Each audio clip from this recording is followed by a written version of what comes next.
रात को लगभग 2:30 बजे बहुत ही तेजी से घटनाक्रम बदल रहे थे। एकदम से उस व्यक्ति के बंगले से भीड़ खाली हो चुकी थी, जिसको कुछ दिन पहले प्रदेश तथा देश में राजनीति के मुख्य धुरी के रूप में देखा जा रहा था। उसे उस प्रदेश का मुख्यमंत्री बनना था।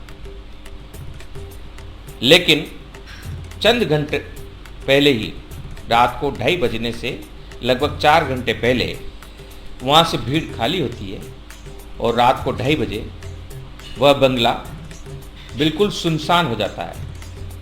उस शख्स के बेटे और उस शख्स से जुड़े हुए 2-4 लगातार जुड़े रहे कर्मचारियों अधिकारियों के अलावा उस बंगले में कोई नहीं। सन्नाटा पसरा हुआ है। भीड़ शिफ्ट हो चुकी है नए मुख्यमंत्री के बंगले पर, संभावित मुख्यमंत्री के बंगले पर। जी हाँ, हम बात कर रहे हैं राजस्थान के मुख्यमंत्री अशोक गहलोत की। अपने दूसरे कार्यकाल में जब कांग्रेस अल्पमत में थी, लेकिन सरकार बनाने की जद्दोजहद में पार्टी आगे बढ़ रही थी और उस समय मुख्यमंत्री के तौर पर एक प्रमुख नाम अशोक गहलोत के अलावा चल रहा था। वो नाम था सीपी जोशी। सीपी जोशी एक वोट से चुनाव हारते हैं और उसके बाद सारी भीड़ शिफ्ट होती है और सारी उम्मीद शिफ्ट होती है अशोक गहलोत के ऊपर, अशोक गहलोत को मुख्यमंत्री बनाने के लिए। बड़ी जद्दोजहद चलती है। सीपी जोशी के साथ बहुत से नेता उस समय जुड़े हुए थे। वे सब लोग ये चाहते थे कि इस बार अशोक गहलोत को मुख्यमंत्री न बनाकर सीपी जोशी को मुख्यमंत्री बनाया जाए। दिल्ली से मैसेज आता है और यह कहा जाता है कि सीपी जोशी की घोषणा की जानी। इस मैसेज के तहत सारा मीडिया सीपी जोशी के बंगले में पहुंच जाता है। बंगले पर भीड़ लगनी शुरू हो जाती है। हर बार जब एक पद जाता है तो व्यक्ति अकेला रह जाता है। उसके कुछ लोग, खास लोग ही साथ होते हैं। उस दिन रात को 2:30 बजे भी यही हाल था। उस दिन का घटनाक्रम बहुत ही महत्वपूर्ण रहा।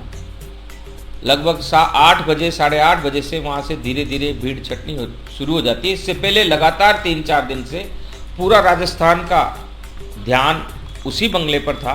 पूरी कांग्रेस पार्टी का ध्यान उसी बंगले पर था। अशोक गहलोत का मुख्यमंत्री बनना तय था, लेकिन भारी दबाव के चलते सीपी जोशी का मुख्यमंत्री बनना तय होता है। और किस प्रकार उन चंद घंटों में पूरी घटना चेंज होती है और किस प्रकार पॉलिटिकल सिनेरियो चेंज किए जाते हैं, चेंज हो जाते हैं, उसका भी हम लोग उस समय रात को गवाह बने। मालूम हुआ कि सीपी जोशी को मुख्यमंत्री बनाया जा रहा है।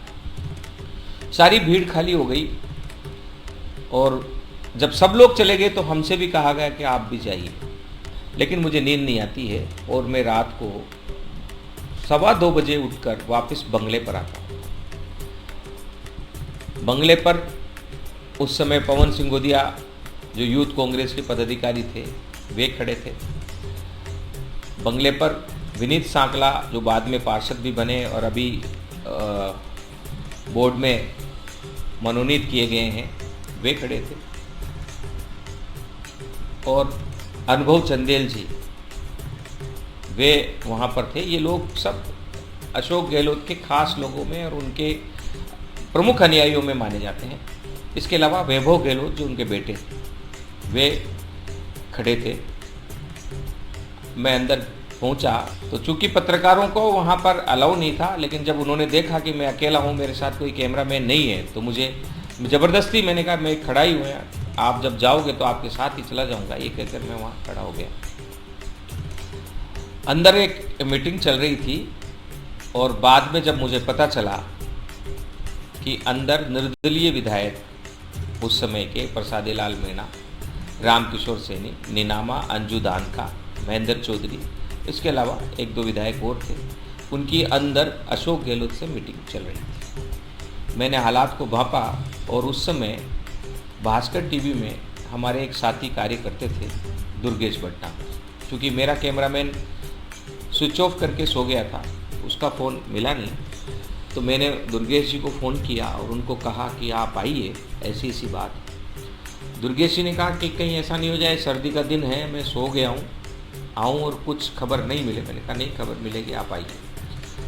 दुर्गेश भटनागर पहुँचते हैं और हम दोनों खड़े होते हैं। दुर्गेश भटनागर स्टैंड लगा देते हैं। अचानक मीडिया को आते देख सब एकदम सकते में आ जाते हैं। अशोक गहलोत निकल कर आते हैं, सामने से घूरते हैं और उनकी आंखों में एक सवाल है कि जब आपको कहा गया है कि नहीं, कोई शूटिंग नहीं होनी है, तो क्यों? लेकिन हम मुस्कुराते हैं। निकलने वालों से हम 2 सवाल पूछते हैं। पहला सवाल कि आप कांग्रेस को समर्थन करने आए हैं या अशोक गहलोत को? क्योंकि वो स्थिति ऐसी थी कि समर्थन करने वाले क्या चाहते हैं, किसको मंत्री बनाना चाहते हैं, किसको मुख्यमंत्री बनाना चाहते हैं, ये निर्भर होता है। तो सब लोगों ने यही कहा कि हम अशोक गहलोत को समर्थन करने हैं। हमने उनसे दूसरा सवाल पूछा कि अगर अशोक गहलोत को मुख्यमंत्री अगर कांग्रेस पार्टी नहीं बनाती है तो क्या होगा? तो उन्होंने कहा कि हम ऐसी स्थिति में हमारा समर्थन वापस ले लें। एक जादूगर जो कहते हैं अशोक गहलोत को, ये जादू रहा है कि पत्रकारों के मन को भी अपने वश में कर लेना और उनके मन से भी उन्हीं क्वेश्चनों का निकलना जो अशोक गहलोत के सत्ता को स्थापित करता हो। ये मैं जादू समझता हूँ। इसके अलावा कोई सवाल ही हमें सूझा नहीं उस रात को। हम ये 2 सवाल सबसे पूछते हैं और सबसे जवाब लेते हैं। इस बीच में अशोक गहलोत उन विधायकों को कहते हैं कि आप जाइए राज्यपाल के पास, राजभवन में जाकर कांग्रेस पार्टी का समर्थन कीजिए, कांग्रेस पार्टी के समर्थन में अपना समर्थन पत्र आप सौंपिए। वे सब लोग जाते हैं और कांग्रेस पार्टी को समर्थन देते हैं। हम भी खबर बनाकर और उसको चलाते हैं। दुर्गेश भटनागर जी अपने कार्यालय जाते हैं भास्कर, और भास्कर टीवी में रात को करीब 3:15 बजे ये खबर चलती है कि राजस्थान के कुछ निर्दलीय विधायकों ने अशोक गहलोत को मुख्यमंत्री बनाने के नाम पर समर्थन दिया। मैं सो जाता हूँ। मेरे घर में उन दिनों में केबल था नहीं, तो भास्कर में जो खबर चली वो मुझे देखने का मौका नहीं मिला। और मित्र ने कहा दुर्गेश भटनागर ने कि खबर चला दी है, वे भी जाकर सो जाते हैं। सुबह 8:30 बजे करीब नींद उठती है, क्योंकि लेट सोते हैं तो थोड़ा लंबा। और जब हम टीवी खोलते हैं तो राष्ट्रीय स्तर के सारे टीवी चैनलों में इन 5 विधायकों के अलावा भी बाकी विधायकों का समर्थन अशोक गहलोत को मुख्यमंत्री बनाने के नाम पर प्रदर्शित किया जा रहा है। दूसरे दिन दोपहर में 12 बजे प्रेस कॉन्फ्रेंस होनी थी पीसीसी में, जहां सीपी जोशी को मुख्यमंत्री बनाना था।